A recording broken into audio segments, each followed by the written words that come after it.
Welcome to Powered by Authenticity. I'm so happy to have you here this evening. If you're new to the show, welcome. We appreciate you being here. If you're a regular listener, thanks for coming back. We're really grateful for everybody who listens on an ongoing basis. And tonight you are in for a treat. I've gotten to know my guest through a Women in Tech Networking chapter here in the local Western New York area. And I'm just thrilled to welcome to the show Lynne Thornton. Lynne, how are you? I'm great, Emily. How are you? Doing well. Welcome to Powered by Authenticity. How would you like to tell everybody a little bit about yourself?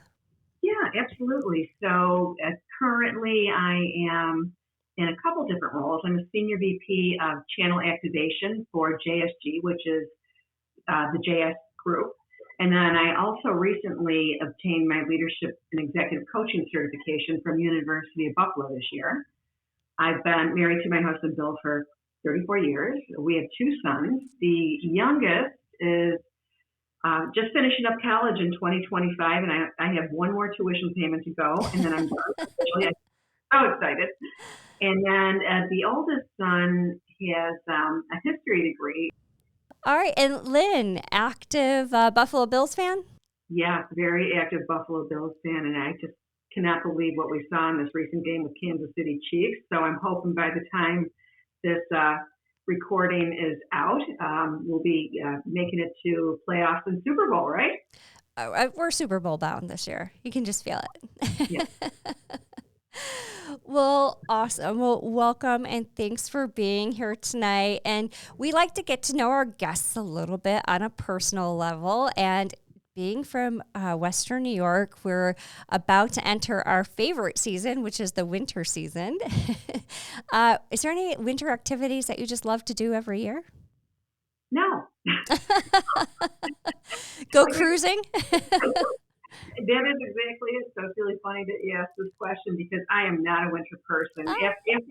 After Christmas Day comes and goes, I don't care if I don't see another snowflake until the next year around Christmas time. So the things that I do like to do in the winter, though, is it does give you more time to spend indoors and catch up with people. So I love scheduling breakfast and lunches and wine time with friends and people I haven't been able to catch up with. And talking about the cruises, I always go at least somewhere warm in the winter. And my husband, we were married for 34 years. For 32 years, he refused to go on a cruise. And a couple of years ago, he uttered the words that he would go on a cruise or he'd consider it. So I've been booking cruises since that moment, and we're going to go again in this winter. Oh my gosh, that's fun. Where's your upcoming cruise to? We're leaving out of Fort Lauderdale and going to St. Thomas and Dominican Republic, and then also St. Martin. Oh, amazing. That'll be great. You'll be escaping the cold air. Yeah. Producer Ken, how's it going tonight? Hello. Pretty good. All right. I think you have a couple of winter sports that you like. Oh, yeah. Let's see. Hockey just started up, so I'm excited to be doing that again. And probably going to go skiing a couple times. Ellicottville's great. Lynne, do you ever go to Ellicottville just for the restaurants or anything? Oh yeah, absolutely. It's one of our favorite places. I've been going there for decades, and it's probably my favorite place in the world, Ellicottville. Yeah, Ellicottville is great, and then actually just for a spot that's a little less congested, Swain is a good one to go to. Oh yeah, mm-hmm. Yeah. That was one of the first times I ever went skiing was on the Bunny Hill at Swain, holding on for dear life.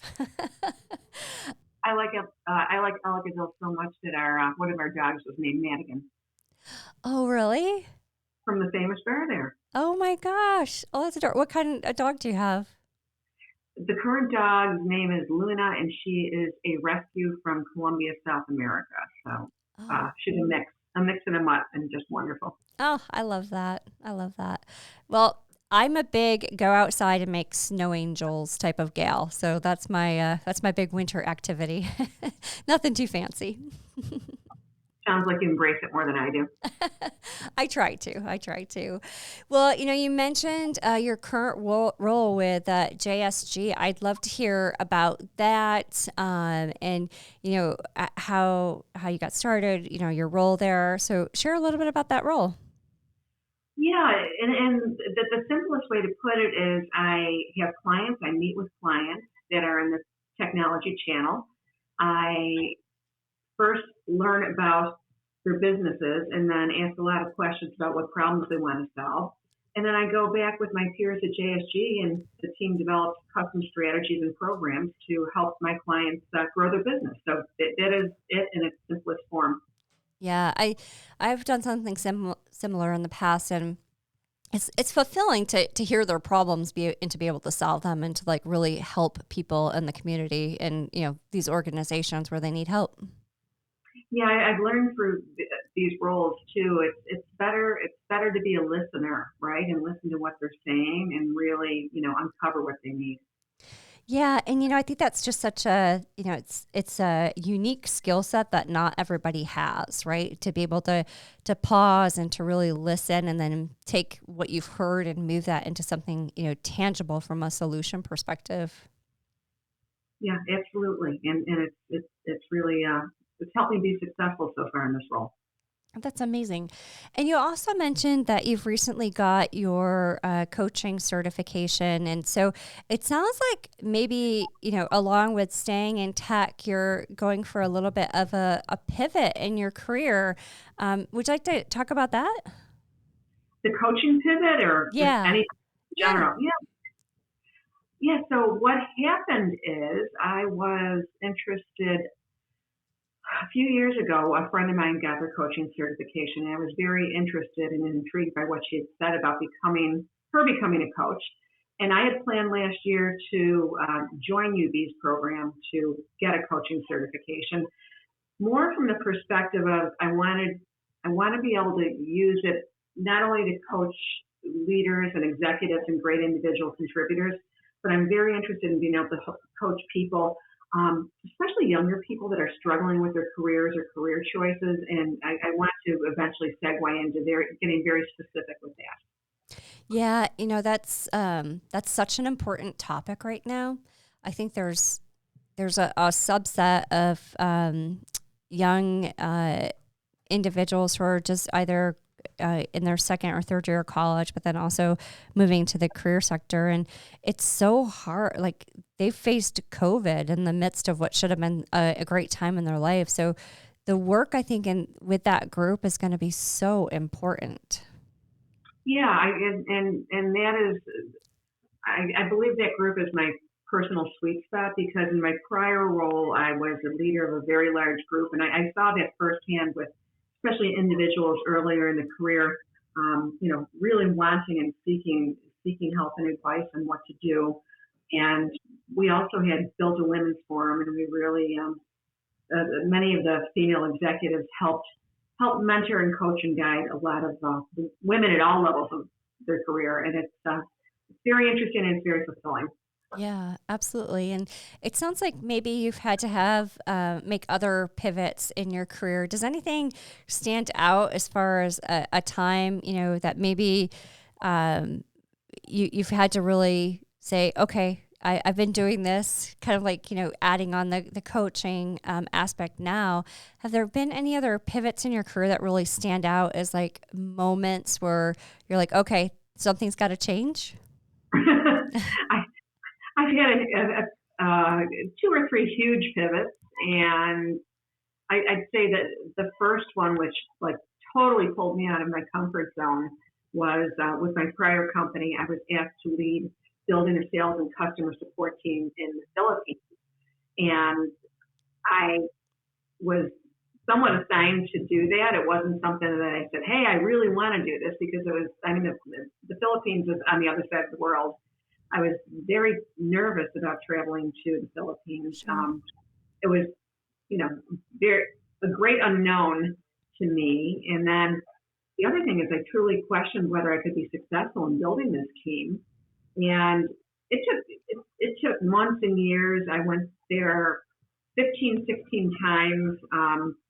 But it ultimately was very successful. And the biggest benefit I got out of that is I learned how to shift my leadership style to lead effectively in a different culture, right? Yeah. And there are huge cultural differences in different areas, different countries, and you have to learn how to shift to that, or you can't lead effectively there. So it was successful, but it was very I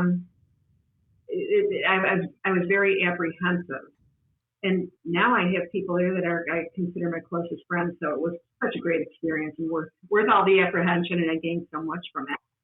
Yeah, I think those moments that you're placed into a position where you're not quite sure how to go about it at first, but it comes out to be an amazing outcome is really, I mean, how much you learn from that. I would have to imagine just having the confidence to travel there, where you, like by yourself, even potentially, like that's far away from Buffalo. Traveling there by myself. Sometimes there were some peers there from Yeah. work, but a lot of times I was on my own, and it gets to be a little fun too, because being an executive, a working mother, and not having any time to myself, I'd find myself with some free time while I was out there too. So I learned to embrace that. Yeah, absolutely. And, that is true. Sometimes I know when I would travel and I had, little ones at home, I was trying not to feel guilty if I had, an afternoon off or something, where it was just like, just take the moments in and take a breather, because you're going to be better off for having those few moments by yourself even.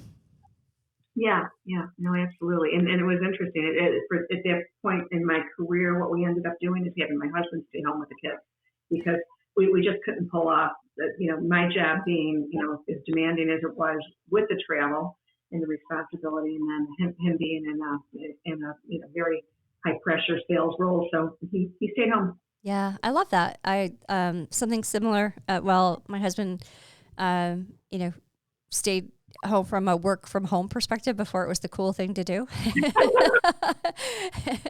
But it was truly that reversal of him being there, for dinner and everything. And, I have to say that I think that my daughter probably sees that. And, she jokes sometimes now that I would get in the way when I was home, because they would have tacos at 3:00 in the afternoon. And, I say we don't eat dinner till 6. Exactly. And you know what? It's okay not to be cool if in the end it's the most beneficial for your family and children, right?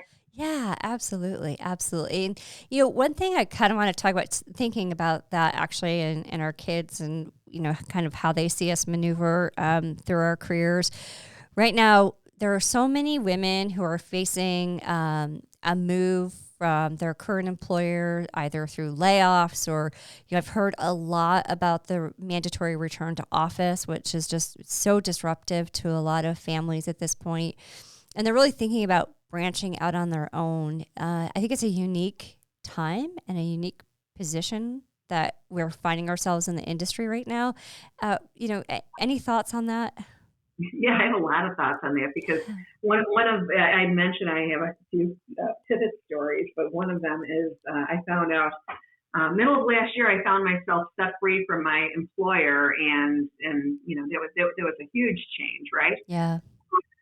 But I was somewhat prepared for it, and I thinking about this, I think there's two scenarios. One is people that are mid to later in career need to think through and need to be thinking about, how do you plan for something like this? Well, you got to be realistic and say, this could happen. I need to plan for the possibility of this happening, right? And when you do that, you really can minimize the fear of change, and maximize what happens too. So if you plan realistically, and then I think the most logical way of doing that is first thing you have to do is, identity is such a big deal here. So if women are facing a move, and men, they have to face what their identity is too. And people that have identities that are just wrapped around that job title and what they do, are really going to be challenged with that. So I really recommend, if don't build your identity around work, you need to identify or build your identity around other aspects of your personality, because sooner or later you're not going to be working in the same capacity, right? Yeah. And then and then planning, so financial planning ahead of time, and then developing new skills. Like I was considering, and I was going to do that coaching certification even before I knew I was no longer going to be with my previous company. And that can help you transition to a role. And super important is, really looking within and figuring out, what drives you, what's your purpose, what's your passion, and then start thinking about that, and take the time to think about that, and then start taking baby steps towards building an LLC that aligns with what you love, so that if something does shift, you're able to do that. And if it doesn't, at least you can do this, on a, with free time or whatever, and do what you love. And then lastly, network. So I tell people, do not wait to lose your job to network. You need to do it years in advance. Yep. I think to that, we're not teaching our younger generation how to network. I agree with that, but I also think that every generation struggles with networking. And I also years ago struggled with networking, and now I am people that know me. I think they get tired of hearing me talk about networking and network better. For example, with the WIT network locally in the Buffalo chapter, that's how I met you, right? Yep. Super valuable, especially when you work remotely. Having that connection. But if you don't work remotely, expanding that network. What's really important about this is people, I think, overcomplicate networking. They think it's some really. I think it's how people also overcomplicate mentors and sponsors. It's another topic. So with networking, I think they think it's some very it's some very guided procedure. It really isn't. And what people need to think about is, just start taking steps. And how can you better network internally? How can you better network externally? My big lesson on this was probably mid-career. I did not get a job that I thought was going to be mine. And at that time, I was very focused on doing a great job, but I thought that my work spoke for itself. And after being angry for a few weeks when I didn't get to tap for this job, I reflected on it, and I realized that I was not effectively networked. I didn't have the right sponsors and mentors, and I decided to do something about it. So I had, again, small steps. Yeah. I started growing my network internally and externally. A friend of mine kind of pushed me into joining Leadership Buffalo, which is a 1-year program, and I got to see the value of networking. And now I'm to the point with my network where a lot of people compliment me and say that how great I am at networking, and I tell them the truth. I tell them the truth that I was, I was previously a terrible networker, but I figured it out. Right? You can change. You can, and so one thing I was thinking about there is when you're, when you're having to very abruptly face an employment situation, the first thing you need to do is tap into that network. I think the other thing to do is when you have that network, you've got a whole other network beyond that, right? Like you not only have the people but there's the people they know. And if you're facing a point in your career where you're having to either pivot or you're, kind of forced into thinking about what your next step is going to be, those conversations that you're going to have are just that's how you're going to figure out the best place to go, or through those, 30-minute conversations with complete strangers going in, but coming out somebody who's willing to help you.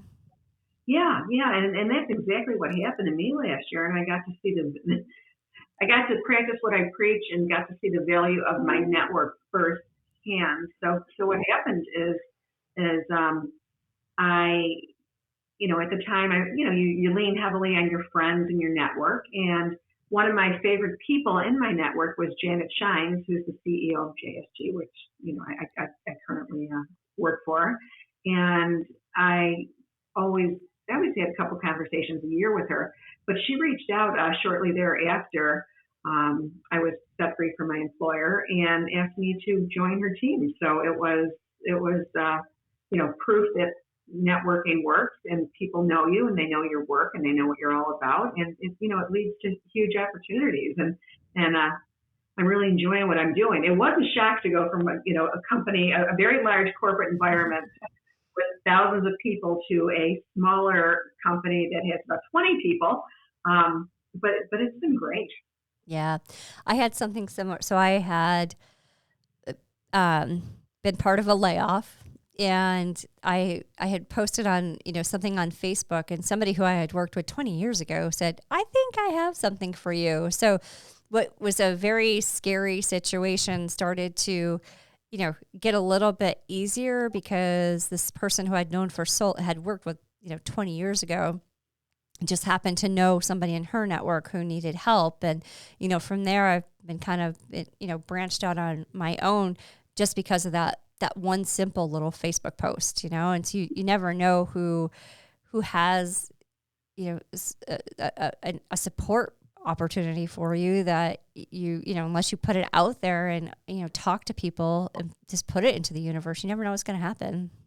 And that's, yes, it's power of suggestion, which is another topic. But yeah, there's so much that can happen by putting out into the universe or suggesting what you want, connecting with people.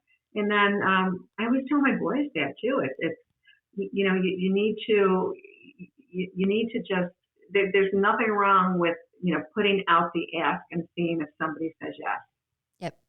I side personal note here, I still have to remind myself of that. It's okay to ask people, something about, a promotion of the podcast or something like that. It's, I don't want to sound, it's funny. I think as women, we're almost afraid to sound like gloaty or needy or put some sort of adjective around the situation, when it's really just you're putting out into your universe what you need. Yeah, exactly. And I think a lot of us do struggle with that. And I've gotten much more comfortable with that over the years. It's okay to say I need help. It's okay to say, I'll help you, you help me. Here's what I can use your help with. And the worst case scenario is they don't help you. So what? Ask somebody else for help. Yeah, exactly. The worst I'm going to say is no. And then you move on to somebody else. It's funny. You mentioned something about WIT Network, and I found our Buffalo chapter on LinkedIn during COVID. I was so bottled up, and I share an office with my husband, and we weren't leaving the house, and I happened to see that they were doing their first Galentine's event, and it was going to be remote, and I was like, I think I'm going to look for that. So that's how I found the WIT Network, and spun up a lot of conversations. So just I think that LinkedIn community as well is such a powerful place to go find people who you could go talk with. Oh, absolutely. Or build a better relationship with people that you've met. Yeah, that's true. That's very true. And, thinking about giving advice for people who are, looking at that career pivot, whether it's, forced or just maybe they have a calling to do something different. What type of advice, other than, tapping into that network, would you give them? Like I said, it was, it really prep in advance and figure out what you love and what you want to do and start taking those steps ahead of time. Leverage the network. And then there's a lot of people, I talked about a couple scenarios. The other scenario is people aren't prepared or blindsided by this too, right? Yep. So there's nothing wrong with, really taking a pause, taking a break, relying on those friends and family, leveraging resources out there to begin to start pivoting. But I think the best thing is, just take a pause and take time for yourself, get your mind in the right place and take care of your health too, because it's stressful. Yeah. Yeah. Taking walks and, sometimes just getting up and being away from the situation and just clearing your head really helps to put some things into perspective. Yeah, and you can't start planning your next career moves and adventures if your head is not in the right space, right? You got to do that first.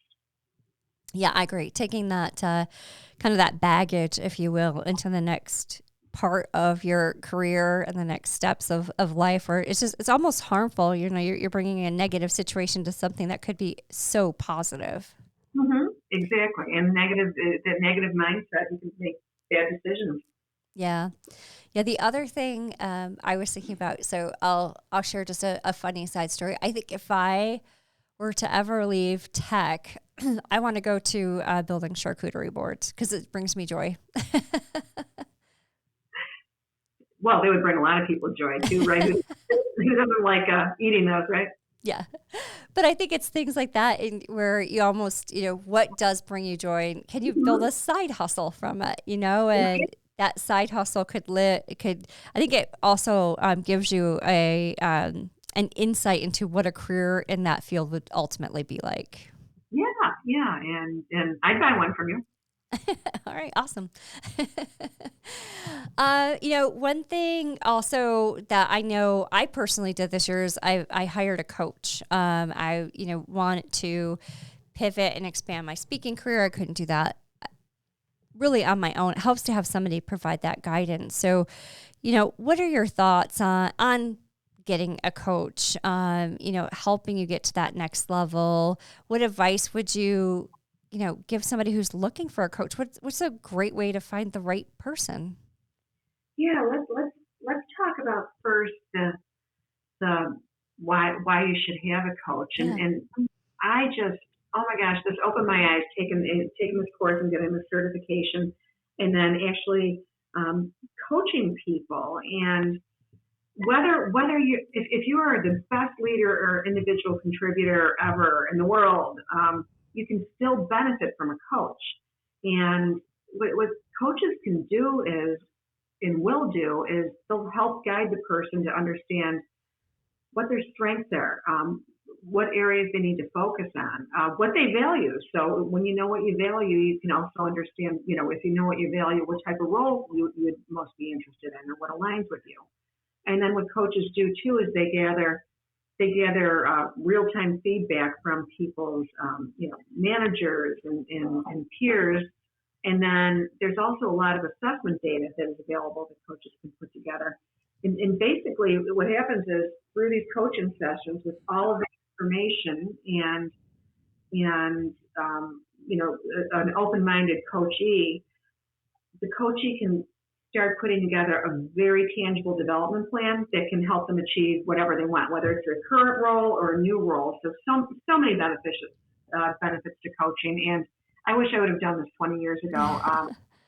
It's amazing. And the funny thing too, Emily, is I've practiced coaching on some of my friends that are in their 50s or early 60s. And I think somebody that at that point in their career where they had everything figured out and the things that come out of the coaching is like just eye-opening and really helps them think through what, some ways that they can still maximize their careers and get real benefit from this.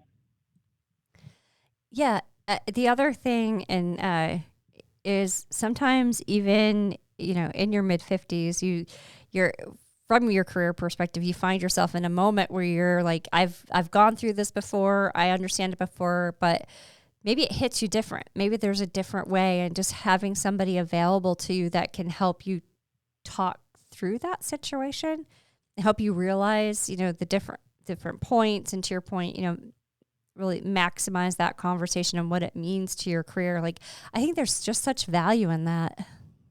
There is, and whether it's early career, mid-career, later career, just so much value. And then you had also asked about where to find a coach. Yeah. So, you go back to, I think that network and word of mouth is the best way to do it. Talking to other people that have had coaches and who are comfortable with coaches. Get a few names from peers and network and talk to people. And you need to feel comfortable with the coach before the engagement starts. But once that happens, it's sky's the limit.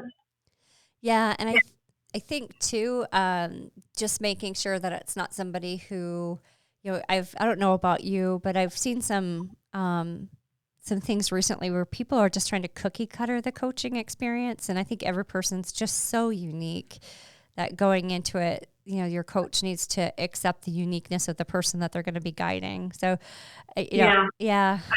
I'd love to add a comment on that Yeah. because I'm sure you've done strengths finders and I have too. And I was so pleased with this. My number one strength was individualization, which is really understanding the uniqueness of people and valuing that. So I think that also kind of aligns with my desire to be a great coach. Yeah. I have to mention this though, since it's something that I am working on as a current initiative. So I'm working with JSG and with one of my peers to build a leadership coaching offering that we're going to be rolling out nationally in Q1. So that'll be another opportunity for people to find coaches. That is amazing. That's great. That is very exciting. Yeah, I just, I just think it's, and I love to hear that that's your number one strength, like, because you can just feel like and know that the passion you're going to have going into every conversation is about that person. And I just, so important. People are unique. People are unique. Sometimes more unique than others. Yeah, absolutely. Well, it sounds like you've got some exciting things coming up. What else is on the horizon? Any other fun things? Yeah, so like I said, building this coaching program is so exciting because I love finding gaps or new opportunities, and then just starting from zero and building and seeing something become real. So I'm super excited about that. I've also been working over the last few years with a few local organizations in Buffalo that focus on helping underserved people develop skills that'll help them achieve better careers. So I want to do much more of that over 2025 and keep building upon that. And then I have an opportunity to be a facilitator with Buffalo Niagara Partnership, and I'm going to be doing something in Q1 next year with them also. So new stuff, exciting stuff. Some things are out of my comfort zone, but why not? Why not do it? And I'm sure it'll be a great learning experience for me, and I'm sure I'm going to love it. Yeah, those reach opportunities are the things that feel a little bit outside of the comfort zone and norm are usually where we have that most growth opportunity. Mm-hmm. Yeah. That's so exciting. I love, and I love our Buffalo community, and I think there's such young talent that we have. If I look at the tech sector, and there's just so much, so many great opportunities we have to grow the next level of great folks in our tech field. Yeah, and I know we're kind of in a little tech recession right now. I think I saw something this week. They called it the white collar recession in tech. But tech is always growing. It's not going to last forever. And I'm still a huge advocate for really building skills to be successful in tech. Yeah, I am too. I think it's so great. So, well, Lynne, thank you for being on the show tonight. I love this conversation, and it just, I love hearing what you're doing with building out the coaching program, the fun things with JSG, and then, just yourself and expanding your growth. And I think you're going to bring such value to so many individuals. And I think it's such a great time for yourself and for those of us who are fortunate to be in your network. Oh, thank you. That's so nice to hear that. And like I said, I'm just so excited about everything. It's really, things work out. And it's 2025, I believe, is going to be a great year. That's amazing. It is funny how, if you go back, I know for myself, when I got that phone call regarding, your services, or, we don't basically thank you. You were step free. Yeah. It's so funny how things can turn out. It's just, Yep. Things can turn out beautifully. And again, whether you're prepared for it or not, it's, you just gotta, mindset matters. Mindset matters. And, just, tuck, what is it? Tuck, duck, and roll. What's do I have that right? Drop, duck, and roll. What's the right thing there? Stop, drop, and roll. There we go. Thank you. I was like, what is that? I know there's a thing here. I hope your coat doesn't catch on fire. Well, Lynn, thank you for such a fun conversation. I've loved this. I'd love to keep our conversation going around networking. The work that you're doing and the WIT chapter and the WIT network globally is just so important. I know we can make an impact to those here in Western New York, but also to the global just network as a whole and the individuals that we have supporting in the WIT network. So thank you for being here. I hope you'll come back. Absolutely. All right. Awesome. Well, thank you. And yeah. Oh, yay. I'm looking forward to that. Ken, thanks for being here tonight. You got it. Thanks for bailing us out of that lack of remembering what that was. And I'd like to take the opportunity to thank GoArt here in Batavia, New York.